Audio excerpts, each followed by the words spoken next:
Exam crack নামৰ চেনেলটোলৈ আপোনালোকক পোনপ্ৰথমে স্বাগতম জনাইছোঁ।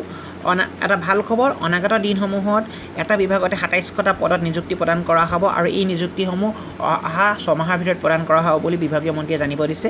কোনটো বিভাগত এই পদসমূহ খালী হ'ব আৰু ইয়াৰ নিযুক্তি প্ৰক্ৰিয়া কিদৰে অনুষ্ঠিত হ'ব সেই সকলো বিষয়ে আজিৰ ভিডিঅ'ত আমি আলোচনা কৰিম। যদি আপোনালোকে পোনপ্ৰথমবাৰৰ বাবে আমাৰ চেনেলটোলৈ ভিজিট কৰিছে, অনুগ্ৰহ কৰি আমাৰ চেনেলটো ছাবস্ক্ৰাইব কৰিব, লগতে কাষৰ নটিফিকেশ্যনৰ বেল বাটনটো প্ৰেছ কৰি অল কৰি ৰাখিবলৈ নাপাহৰিব, যাতে আমি আপলোড কৰা প্ৰতিটো ভিডিঅ'ৰ নটিফিকেশ্যনে আপোনালোকে পোনপ্ৰথমে লাভ কৰে। লগতে যদি ভিডিঅ'টো চাই ভাল পায়, নিশ্চয় ভিডিঅ'টো লাইক কৰক আৰু আপোনালোকৰ বন্ধু বান্ধৱী তথা সা সম্বন্ধীয় মানুহৰ মাজত ভিডিঅ'টো শ্বেয়াৰ কৰক, যাতে তেওঁলোকে এই ভিডিঅ'ৰ পৰা উপকৃত হ'ব পাৰে। বলকিতা ভিডিঅ'টো আৰম্ভ কৰোঁ। অনাগত দিনসমূহত এটা বিভাগত প্ৰায় ২৭টা পদৰ নিযুক্তি প্ৰক্ৰিয়া সমাপন হ'ব আৰু ই আগন্তুক ছমাহৰ ভিতৰত এই নিযুক্তি প্ৰক্ৰিয়াসমূহ দিয়া হ'ব বুলি বিভাগীয় মন্ত্ৰীয়ে জানিবলৈ দিছে।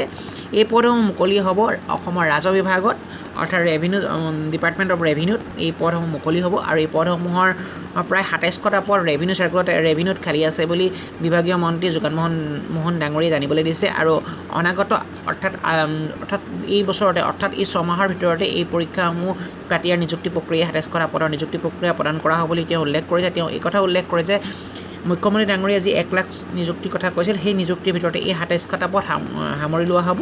ইয়াৰ কাৰণে অৰ্থাৎ এই যি ফাইনেন্সিয়েল ইয়াৰ ভিতৰত বুলি তেওঁ নাই কোৱা, কৈছে যে আগন্তুক ছমাহৰ ভিতৰত এই ভেকেঞ্চিসমূহ প্ৰদান কৰা নিযুক্তি প্ৰদান কৰা হ'ব। সেই হেতুকে আপোনালোকৰ কাৰণে যথেষ্ট এটা ভাল খবৰ, কিয়নো ইয়াৰ কাৰণে আগত এই ২৭টা পদৰ কাৰণে আগৰ ধৰণৰ কোনো ধৰণৰ অনলাইন এপ্লাই হোৱা নাছিল।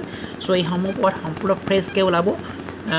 যদিহে গভৰ্ণমেণ্টে আগৰ পদসমূহৰ কাৰণে এপ্লাই কৰাখিনিকে যদি আপোনালোকৰ দিবলৈ দিয়ে এক্সামসমূহ, আৰু এই নতুনকৈ যদি এই পদসমূহ যদি নিজৰ পুনৰ নিযুক্তি প্ৰক্ৰিয়াৰ কাৰণে বেলেগকৈ বিচাৰে, তেতিয়াহ'লে যিসমূহ আগত এই পদৰ বাবে এপ্লাই কৰা নাছিল বা আগত এপ্লাই কৰা কিছুমান থাকি গৈছিল, তেওঁলোকৰ কাৰণে ২৭টা পদ যথেষ্ট ভাল হ'ব, কাৰণ এইসমূহ সম্পূৰ্ণ ফ্ৰেছ নতুনকৈ ওলাব।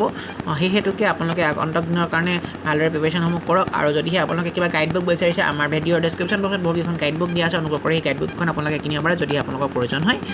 আৰু এনেধৰণৰ ভাল নিউজ পাই থাকিবৰ কাৰণে বা আগন্তুক দিনত আহি থকা সকলো ধৰণৰ নিউজ পাবৰ কাৰণে আমাৰ ভিডিঅ'টো, আমাৰ চেনেলটো অনুগ্ৰহ কৰি ছাবস্ক্ৰাইব কৰি ল'ব। ধন্যবাদ। জয় অসম।